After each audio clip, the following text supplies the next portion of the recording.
আমাৰ ভাৰতত বৰ্তমান সময়ত প্ৰায় 140 কোটিতকৈ অধিক বেছি জনসংখ্যা আছে আৰু যিখন দেশত 140 কোটিতকৈ অধিক বেছি জনসংখ্যা আছে সেইখন দেশত নিশ্চয় নিবনুৱাটো থাকিবই একেবাৰে চাৰিওফালে নিবনুৱা একেবাৰে গেলা আলু বস্তাৰ দৰে যেন ভৰি আছে নিবনুৱা আৰু ইমানে বৰ্তমান সময়ত পৰিস্থিতি বেয়া হৈ গৈছে যে এটা জবৰ ক্ষেত্ৰত এটা জব পাবৰ কাৰণে লাখ লাখ নিবনুৱাই এপ্লাই কৰা দেখা যায় এনেকুৱা ধৰণৰ বৰ্তমান সময়ত পৰিস্থিতি আমাৰ ভাৰতৰ আৰু অসমৰ কথা যদি মই ক'বলৈ যাওঁ ঠিক একেই কথা অসমতো বহুত বেছি নিবনুৱা আছে কিন্তু আজি মই এনেকুৱা কেইটামান তাৰিখৰ বিষয়ে কৈ যাম এনেকুৱা বহুত বেছি আচলতে ভাগ্যশালী তাৰিখৰ বিষয়ে কৈ যাম যিকেইটা তাৰিখত যদি আপোনাৰ জন্ম হৈছে তেনেহলে আপুনি চৰকাৰী চাকৰি এপ্লাই কৰিলে পোৱাৰ চান্স থাকে বা চৰকাৰী চাকৰিৰ যোগ থাকে বুলি মই কম আৰু মই ডাইৰেক্ট নকওঁ যে আপোনালোকে পাব বুলি কিন্তু পোৱাৰ বহুত বেছি চান্স থাকে বাকি কেইটা তাৰিখত জন্ম হোৱা মানুহত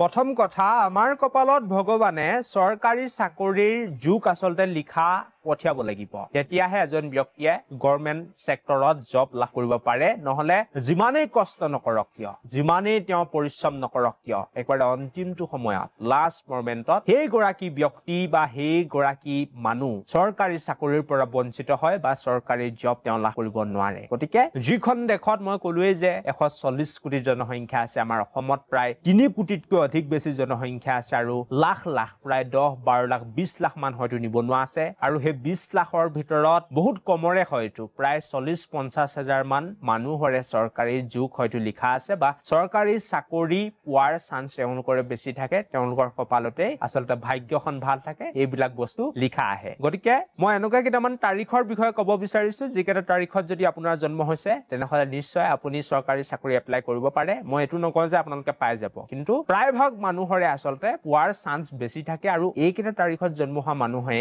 আচলতে চৰকাৰী চাকৰি বেছিকৈ পোৱা দেখা যায় গতিকে আপোনালোকে তাৰিখ কেইটা মনত ৰাখি থব আৰু এইটো নহয় যে অকল এইকেইটা তাৰিখত জন্ম হোৱা মানুহে পাব বাকিবোৰ তাৰিখত জন্ম হোৱা মানুহো চৰকাৰী চাকৰি পাব বা তেওঁলোকৰো কপালত লিখা থাকে কিন্তু মই যিকেইটা তাৰিখৰ কথা ক'বলৈ গৈ আছো সেইকেইটা তাৰিখৰ আচলতে চান্সটো বেছি থাকে গোটেই মানুহবিলাকে নাপায় কিন্তু অলমোষ্ট প্ৰায় 100ৰ ভিতৰত 50% মান মানুহৰ মানে চৰকাৰী চাকৰি কপালত লিখা আহে কিন্তু প্ৰায়ভাগ মানুহে পোৱা দেখা যায় আৰু কিছুমান মানুহ বঞ্চিত হয় তেওঁলোকৰ নলেজৰ বাবে বা জ্ঞানৰ বাবে গতিকে আপুনি কষ্ট কৰিব লাগিব তেতিয়াহে আচলতে কপালত লিখা থাকিলে চৰকাৰী চাকৰিটো পাব এনেটো পৰিশ্ৰম নকৰিলেতো আপুনি একো বস্তুৱে এই লাইফত পাব নোৱাৰে আৰু মই বহু কথা কৈ দিলো মই পটাপট আপোনালোকক তাৰিখ কেইটা কৈ দিব বিচাৰিছো আপোনাৰ যদি জন্ম যিকোনো ইংৰাজী মাহৰ 1 তাৰিখে হৈছে বা 5 তাৰিখে হৈছে ইয়াৰ লগতে 8 তাৰিখে হৈছে তাৰ পাছতেই 10 তাৰিখে হৈছে ইয়াৰ লগতে 14 তাৰিখে হৈছে নহলে 18 তাৰিখে হৈছে নহলে